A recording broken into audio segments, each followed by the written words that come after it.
Bienvenue dans le débat. Nous nous penchons aujourd'hui sur l'onde de choc qui a suivi le match de Ligue des Champions entre le Real Madrid et Benfica. Un but de Vinicius Junior, une célébration et puis une altercation avec le jeune joueur de Benfica, Gianluca Prestiani. L'incident a immédiatement déclenché le protocole antiracisme de l'UEFA et il a enflammé le monde du football. La question qui nous divise est la suivante. La réaction, disons, furieuse du Real Madrid et la condamnation quasi unanime qui a suivi sont-elles la réponse juste à un acte raciste avéré? Ou alors, est-ce qu'on assiste à l'escalade d'un malentendu né d'une célébration jugée provocatrice dans un match sous très haute tension? Oui, la question est fondamentale parce qu'elle nous place vraiment à un carrefour délicat. D'un côté, on a l'impératif absolu de lutter contre le racisme et de l'autre, le risque de condamner un jeune joueur sur la base d'interprétations sans preuve formelle.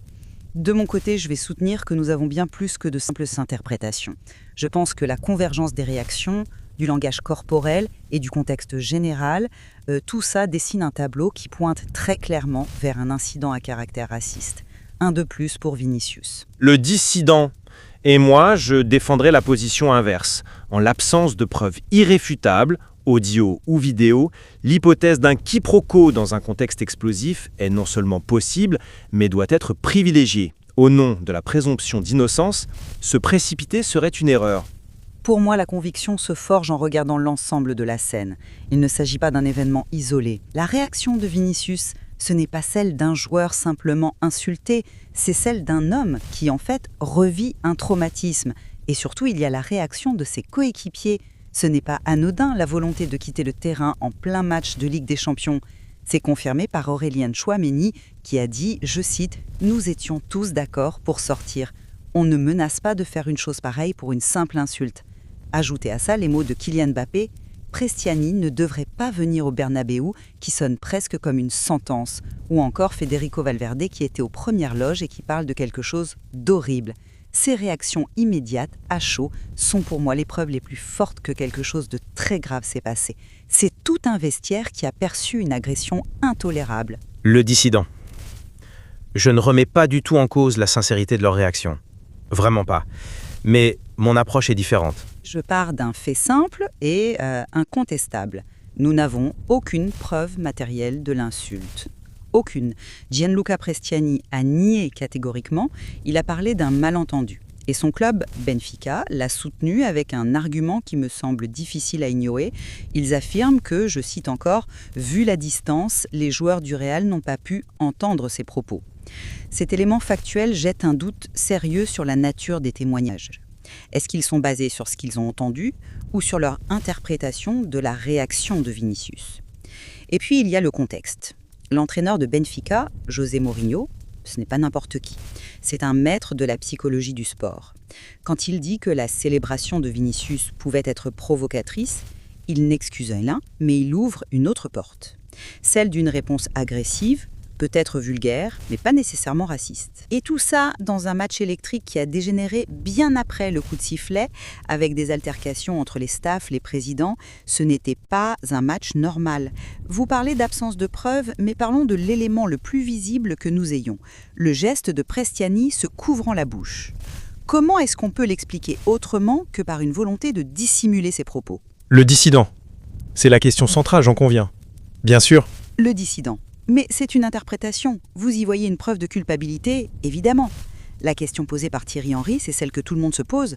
Pourquoi as-tu caché ta bouche? C'est presque un réflexe pavlovien sur un terrain de foot. Quand un joueur fait ça, ce n'est pas pour commenter la météo. C'est une tactique connue pour que les caméras ne puissent pas lire sur les lèvres. S'il n'avait rien à se reprocher, pourquoi ce geste? Franchement, ça en dit très long. Le dissident, ça en dit long sur le fait qu'il voulait que ses propos ne soient pas vus. Mais ça ne nous dit rien sur la nature de ses propos. Dans un stade de 80 000 personnes, avec un vacarme assourdissant, se couvrir la bouche peut aussi être un réflexe pour essayer de concentrer le son de sa voix, pour se faire entendre à quelques mètres. C'est une possibilité. Attribuer une intention coupable à seul geste, c'est de la spéculation. On projette une intention sur un acte qui peut avoir des explications plus banales. Sans le son, le geste seul est ambigu. En faire la pierre angulaire de l'accusation me semble périlleux. Périlleux, je trouve plus périlleux d'ignorer la convergence des faits. Admettons que le geste soit ambigu, pris isolément. Mais il n'est pas isolé. Comment vous l'expliquez quand il est suivi, dans la seconde, par une volonté unanime de toute une équipe de quitter le terrain? On ne prend pas une décision aussi radicale qui peut coûter un match, une qualification, pour un geste ambigu. La réaction du groupe est une réponse directe à ce qui a été dit, ou en tout cas à ce que Vinicius a dit avoir entendu. Le dissident. Mais c'est précisément là où je veux en venir. La réaction du groupe, elle prouve leur solidarité sans faille avec leurs coéquipiers. Et c'est admirable.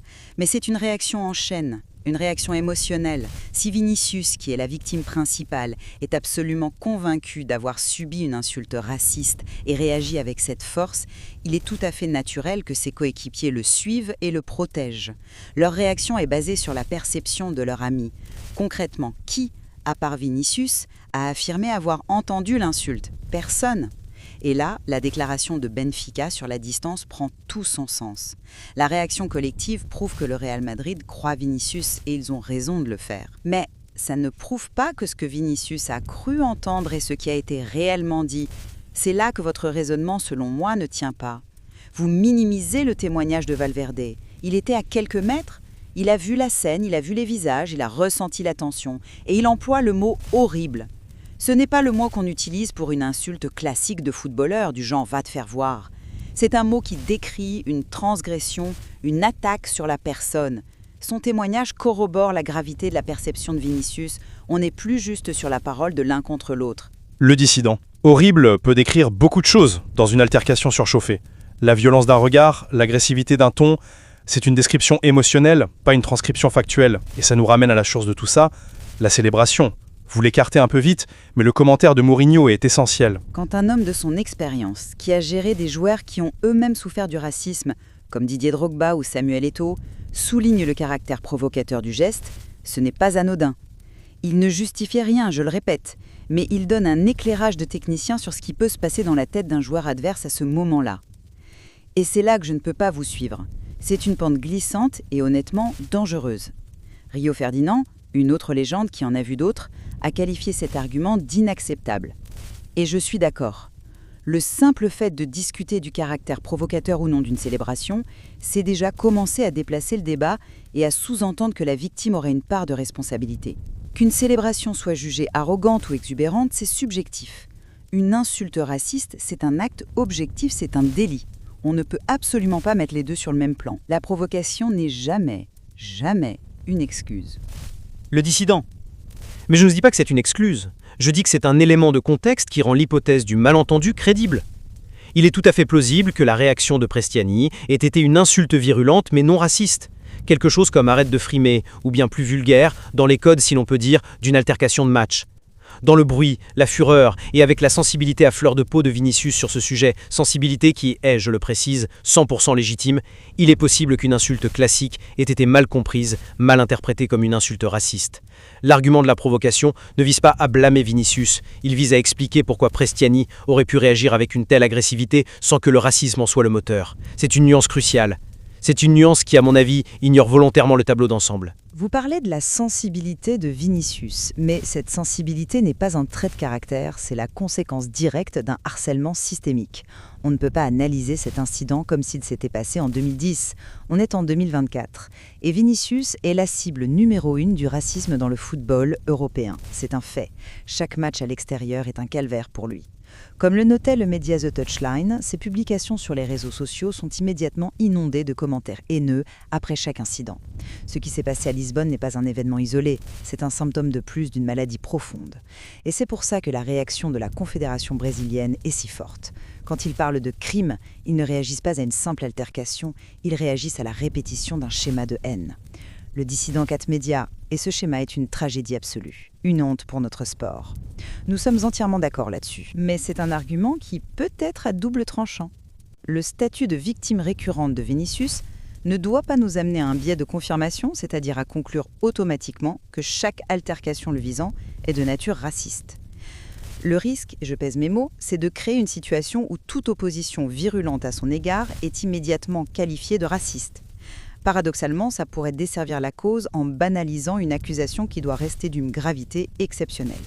Il faut juger chaque fait pour ce qu'il est, indépendamment du passé. Et les faits ici sont ambigus. D'autant que l'animosité générale du match, qui a débordé jusqu'aux équipes dirigeantes, montre que la tension était globale et ne tournait pas uniquement autour de cet incident. Je ne suis pas d'accord. Ce n'est pas banaliser, c'est reconnaître la réalité que vit ce joueur. Sa réaction et celle de son équipe ne sont pas juste des réactions à des mots. C'est l'expression d'un « ça suffit », d'un point de rupture qui a été atteint. Pour moi, ignorer ce contexte, c'est faire preuve d'une forme de naïveté. La réaction du groupe est une preuve en soi. C'est la preuve que pour eux, il n'y avait aucune ambiguïté. Au final, ma position est claire. Quand on met tout bout à bout, la réaction immédiate et viscérale de la victime, la solidarité d'une équipe entière prête à un acte aussi fort que de quitter le terrain, le langage corporel plus que suspect de l'accusé, et la vague de condamnation par des figures et des institutions respectées du football, pris isolément, chaque élément pourrait être discuté. Mais ensemble, ça commence à faire beaucoup.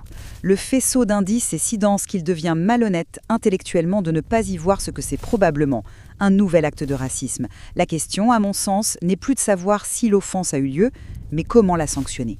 Et je maintiens que malgré la charge émotionnelle de l'événement et l'empathie totale que l'on doit avoir pour Vinicius, les faits sont têtus. À l'heure où nous parlons, il n'y a aucune preuve formelle, audio ou vidéo, de l'insulte.